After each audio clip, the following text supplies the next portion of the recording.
Nous sommes ici. Dans un mois, nous atteindrons la station équinoxe, le début de l'automne. Comment la Lune agit-elle sur les marées?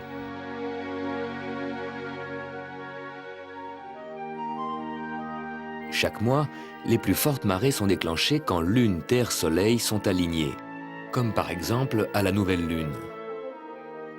Lors de ces alignements, les forces d'attraction de la Lune et du Soleil agissent dans la même direction, s'additionnent et provoquent les plus grandes marées de chaque mois.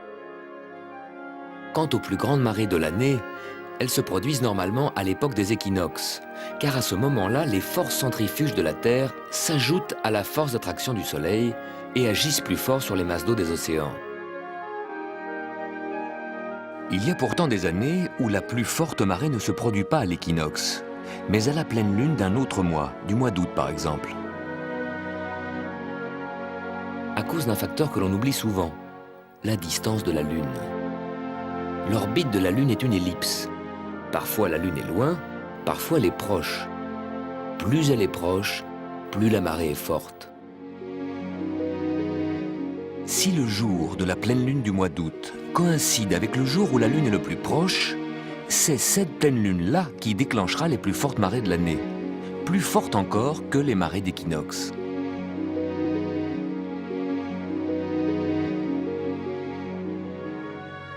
Les soirs d'été, d'année en année, la grande planète Jupiter se lève de plus en plus tard, en l'an 2000 après minuit. Jupiter est la plus grande planète du système solaire. Elle est entourée de 2 anneaux très minces et de 16 satellites. Avec des jumelles, vous pouvez voir les 4 plus grands, les 4 lunes galiléennes, découvertes par Galilée. Quand Jupiter se lève à l'horizon, les 4 satellites se présentent en ligne montante, puis ils basculent en ligne descendante. C'est que nous regardons depuis la Terre qui tourne. La Terre, les planètes, Jupiter et ses satellites sont tous situés dans le même plan. Mais comme la Terre tourne, notre poste d'observation change d'inclinaison d'heure en heure.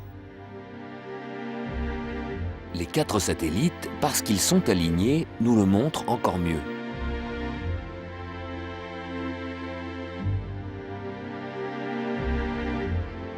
Tant que Jupiter se trouve devant la constellation du Capricorne, on peut le voir tout l'été. Au fur et à mesure que la Terre avance sur son orbite, vous verrez Jupiter tous les soirs, à la même heure, 1 degré plus à droite. Jupiter glisse chaque semaine une largeur de main vers la droite, vers l'ouest. Et tous les soirs, vous pouvez suivre le balai des 4 grands satellites galiléens. Ils tournent tellement vite autour de Jupiter que tous les soirs, ils changent de position. Et certains soirs, on peut voir Ganymède s'éclipser derrière Jupiter. C'est en observant les éclipses des satellites de Jupiter qu'au XVIIe siècle, l'astronome danois Olaus Rømer a découvert la vitesse de la lumière. Rømer observait la disparition des satellites derrière Jupiter. Il regardait le satellite s'approcher et notait à la minute près sa disparition.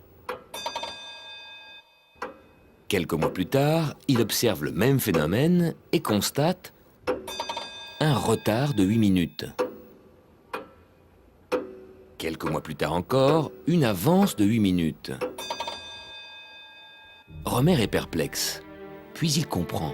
La Terre, sur son orbite, s'est éloignée de Jupiter. La lumière qui arrive de Jupiter met 8 minutes de plus. Le satellite semble être en retard. Quelques mois plus tard, quand la Terre est plus proche, la lumière met moins de temps. L'image de Jupiter et de son satellite nous arrive en avance. Rømer avait découvert que la lumière n'est pas instantanée, qu'elle met du temps pour voyager. Avec vos jumelles, ne ratez pas les 4 grands satellites de Jupiter. Ils sont déployés au plus large, sauf Io qui est très près de la planète. Io, le satellite le plus proche de Jupiter, tourne autour de la grande planète en moins de 2 jours, alors que notre Lune met 28 jours pour faire le tour de la Terre. Io est l'astre le plus coloré du système solaire. Il est le seul astre, en dehors de la Terre, où on a pu voir des éruptions volcaniques. C'est le soufre éjecté par les volcans qui prend des couleurs différentes lorsqu'il se refroidit sur la surface de Io, où il fait 140 degrés en dessous de zéro.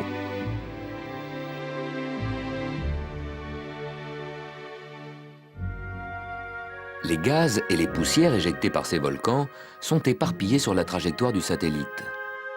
Chargées d'électricité, ces particules modifient le rayonnement des ondes radio que Jupiter émet dans l'espace.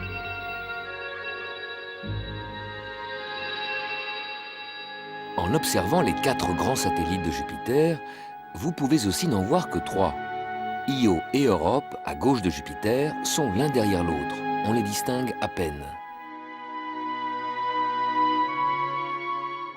Avec ses 16 satellites et ses anneaux, Jupiter ressemble à un mini-système solaire.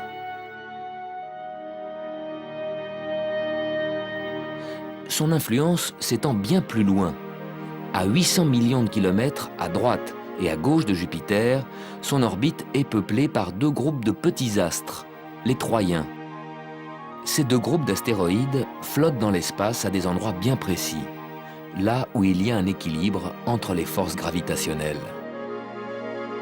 Les Troyens forment avec Jupiter et le Soleil des triangles parfaits qui tournent autour du Soleil à la même vitesse que Jupiter, en 12 ans, 12 fois plus lentement que la Terre.